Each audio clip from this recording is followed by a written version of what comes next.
911, where's your emergency? As we begin to study public safety, one of the obvious concerns is an increase in crime. What we believe is not that necessarily the crime rate will go up, but because the population is going to grow, you're going to see sort of a corresponding increase in the level of crime. So it's not that new people would commit more crimes, it's simply that by having 10 or 20,000 more people in the region, there's going to be a small increase in the overall number of crimes, not necessarily the crime rate. It's my opinion that the studies we've done, the crimes that are going to, some of these have experienced a very slight increase in criminal activity. But it's not from so much the people that have come into the community, it's that the criminals that we already have a bigger selection to choose from. If you go to these man camps and we visited these areas, yeah, they've had some slight increases, but it's no more than the national and average trends that you would deal with anyway. And it's not so much from those individuals that came to work, although you know what, if we're getting in 20 or 30,000 people and they bring in their families, you may have a few more domestic issues because so yes, we may have to deal with that. But as far as a criminal element coming in, I don't think that's the case. As we looked at the nature of the construction workers, generally these are people that travel from job to job to provide for their family. These are people that are willing to work 70, 80 hours a week sometimes under very demanding conditions, and oftentimes when they're done working, they simply want to go home and have a place to relax. So there's not an expected increase in crime associated with those people. I do think that this is a concept, and let me tell you, that's up to the people that live in those communities, whether they want man camps or not, regardless, or women camps, however you want to say it. I'm not going to dictate to the community where they should be, and that's up to individual neighbors and and neighborhoods, and that's their right to do that. From a law enforcement standpoint, I don't know, these people just come in here to work. I have a next door neighbor who has a very nice home, who lives in my subdivision, who is an electrician, who traveled all over the country to work. That was, he sometimes couldn't find work here, or he found better paying work somewhere else. I compare it to that. He is a skilled laborer who's coming to our community. We obviously, I think right now our unemployment rate is like around 4%, which is unbelievable. You don't want to work here, it's probably because you don't want to work. It has nothing to do with your skill or anything like that. So, that panic kind of concerns me, but you know what? I'm going to say it again. That's up to the individuals in our community whether they want a man or woman camp in their area. That's not for me as sheriff to decide. That's up to them. But do I see it as those being the problem? Not necessarily. Will there be some of those? Absolutely.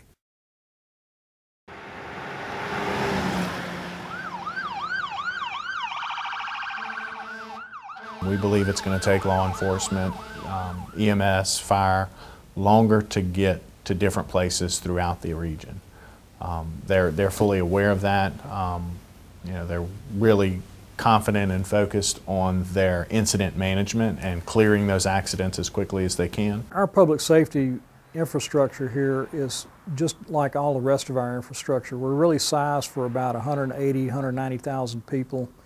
And with our population going up to maybe 220, 230, something like that, we're going to be short resources to deal with the things that come along with that, such as traffic accidents, road construction, road closures, may have a flooding issue or something like that. So our infrastructure, like the roads, will be strained, and what that's going to translate to is there will be more accidents.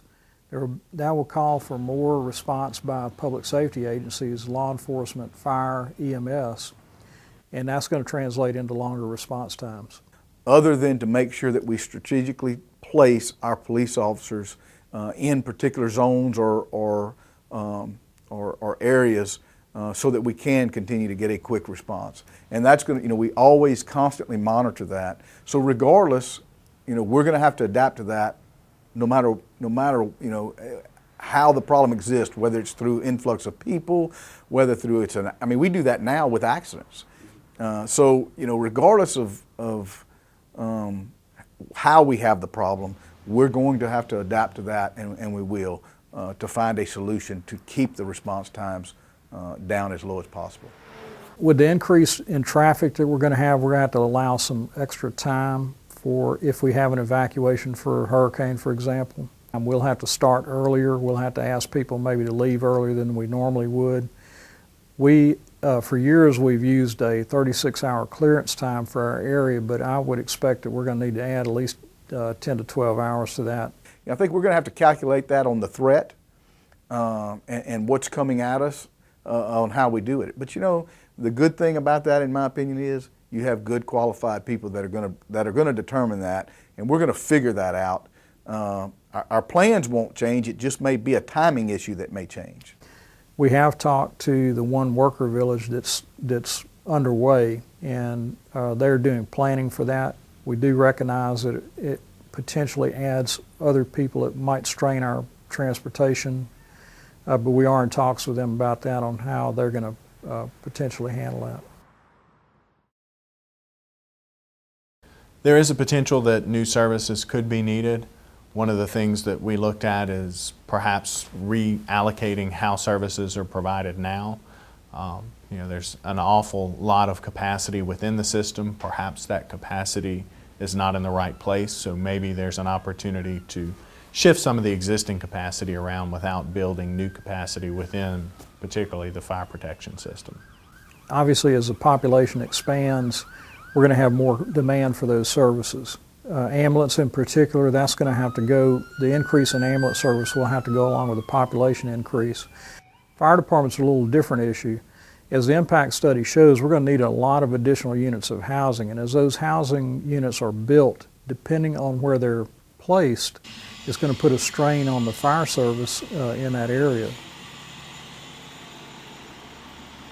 We believe the other sort of broad impact is going to be in the loss of trained staff, whether it's law enforcement, EMS, firefighters joining the plants directly, or whether it's some of the larger departments, perhaps that pay better, recruiting from some of the smaller departments to backfill their own losses. So ultimately, we believe the smaller departments are going to feel these losses the strongest, simply because the larger departments would be able to replace the staff they lose with some of the staff from perhaps smaller or more remote departments.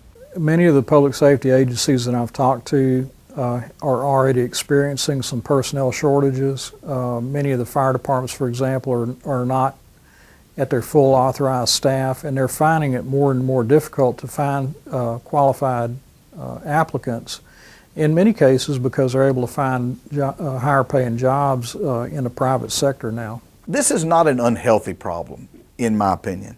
But we have seen some officers leave for better high paying jobs to our industry and go back to school for maybe some P-Tech degrees and things like that to become operators. You know, obviously you're talking about a much higher pay scale.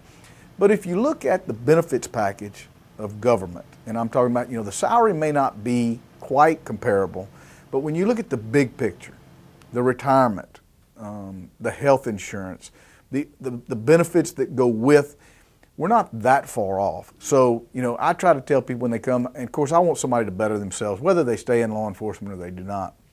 I want them to better themselves, and that's what they have to do to provide for their family. Then I encourage that. It's not my place to discourage that.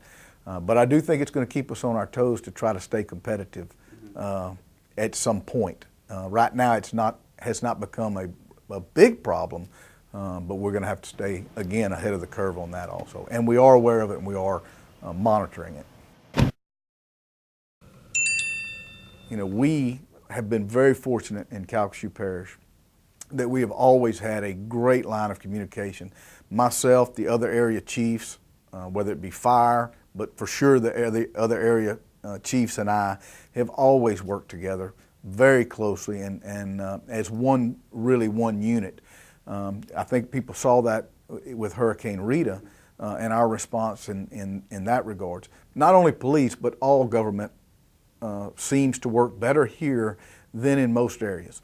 Now, with that said, I think as a whole, it basically just formalized it. In other words, you know, we've always had that communication. Now we kind of have a formal, more, I don't want to say more organized, because I think we were pretty organized before. But you know, we've done some things even before the impact study and before the GO group was formed. We started an intelligence group, and now again it's just kind of formalized, and so I'm very excited about that, and that it's kind of another example of how we've stayed ahead of the curve here in Calcasieu. But again, we got to continue that. One of the public safety goals is to increase the amount of information that's available. We don't live in a big metropolitan area where you have news helicopters and things, so we're looking at alternative methods to get information quickly out to the public so that they can judge, do they need to alter their route to work, and maybe people will probably be doing workarounds on that anyway, just based on the day-to-day traffic that we have. We're looking at the traditional media like newspapers, television, radio, but we're also looking heavily at social media. Of course, a lot of people know nowadays that particularly younger people get all of their information from social media outlets. So we're looking at some programs that we can use to get that information out, some that may post automatically to these various social websites, emergency information, not routine, but emergency information. And hopefully that will make a greater impact on the population.